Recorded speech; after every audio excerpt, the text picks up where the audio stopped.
Hey everybody, Rory here with another update. It's July 7th. Still nice and warm outside. Grapes are growing. Everything's rolling along. And I thought I'd give a quick update from our Molinari vineyard. So Molinari, farmed by the Molinari family, owned by the Molinari family for many generations. Is a ranch it's closer to the Napa River. So this is more like the center of the valley.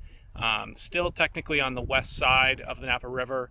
But in St. Helena, the alluvial fan coming out of the Sulphur Creek fan, which White Barn, which we've seen, is at the top of the very, very top of that canyon, reaching back into the top of the alluvial fan. Molinari is more towards the bottom of that, really closer to the river, and you get all of those washed out alluvial gravels coming out of the canyon. And Molinari is basically a big gravel pit that grows some pretty fabulous Zinfandel. We're here in the middle of Cuneo block, so Cuneo clone of Zinfandel. This is consistently one of the best blocks here. It's actually going to be a fellowship selection for the 2019 harvest. Just a totally fabulous year for the Cuneo block. Molinari typically kind of a little inkier, a little denser than White Barn, a little less kind of like top notey aromatically, but man, it's got power and depth and tons of richness, more black fruit than red fruit. Really cool vineyard, and I thought we'd just check in on some of the grapes here, see how everything's doing. So you can see we're actually coming through, tucking some things up. We're thinning grapes. As you can see, some of the grapes on the ground there that we've thinned off, and it's a good thing that we are doing that because, oh, what's up, veraison? That's right, we're starting to see veraison in the Zinfandels. It's not extremely early, but it's on the early side, starting to see some change in color there. Still not like anything we'd call full veraison yet, or not even 5% yet. It's really just a few isolated berries, but that's nature kind of telling us, hey, it's ready to roll. So we're rapidly trying to get this thin so that these grapes are able to pour all their energy, basically allocate all of their resources to ripening fruit, which is what we want them to do.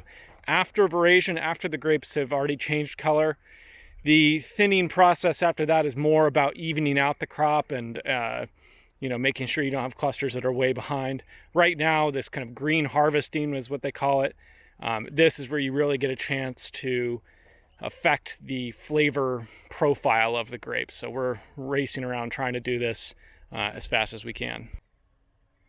I also thought I'd have our special guest for this week's show say hello. Say hello to Alma Bird Williams. Hey, Alma B.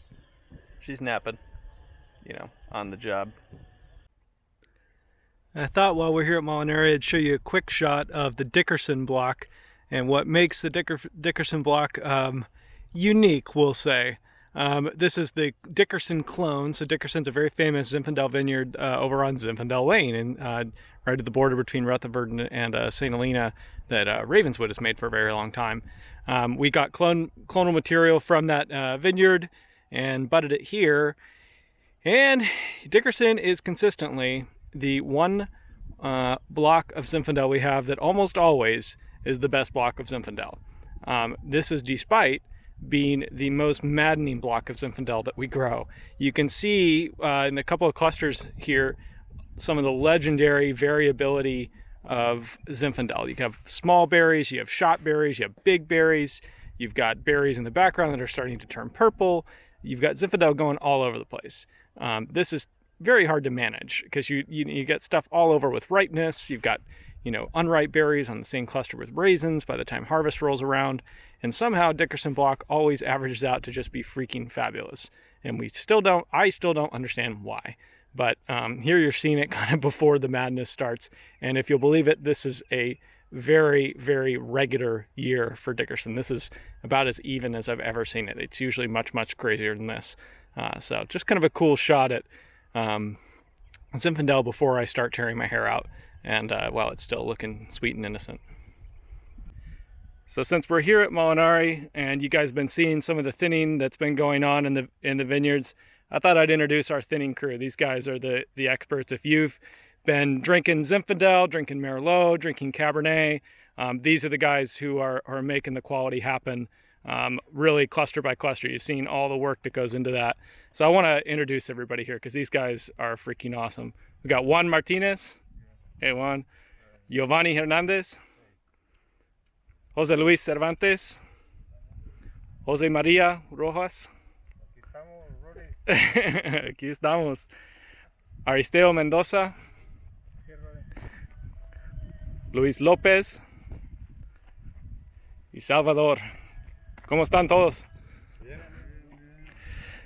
¿Cómo está la fruta? ¿Ya cambiando color? Empezar. Well, está bien que estamos tumbándolo entonces. All right. Well, these guys are, working hard right now to stay right ahead of you. Saw some of those berries changing, and we're working hard to stay right ahead of that wave, making sure we got great color and great flavor coming into the grapes this year.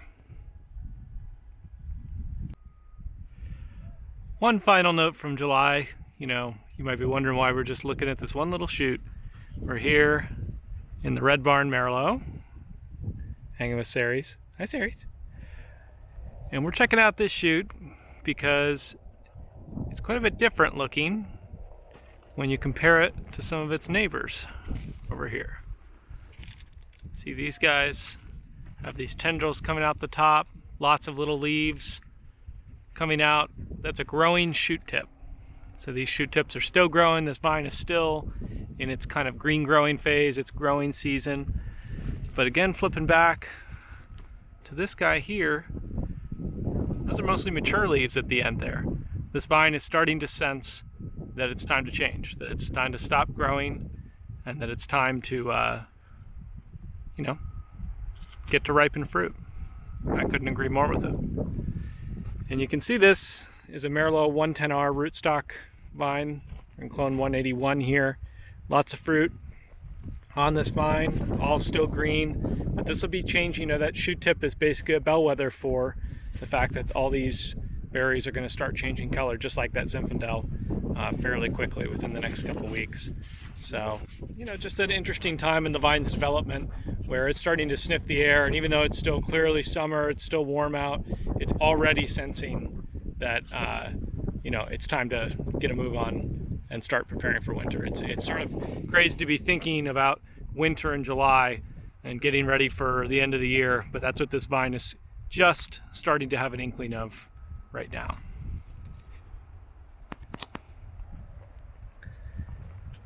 So that's the update for this week. Lots of fun stuff going on in the vineyard. As usual, we're starting to get prepped for harvest. It's not that far away, probably only about a month and a couple weeks away. So we're trying to figure out how to handle everything with COVID and all of that, which stands to make things even more complicated than usual.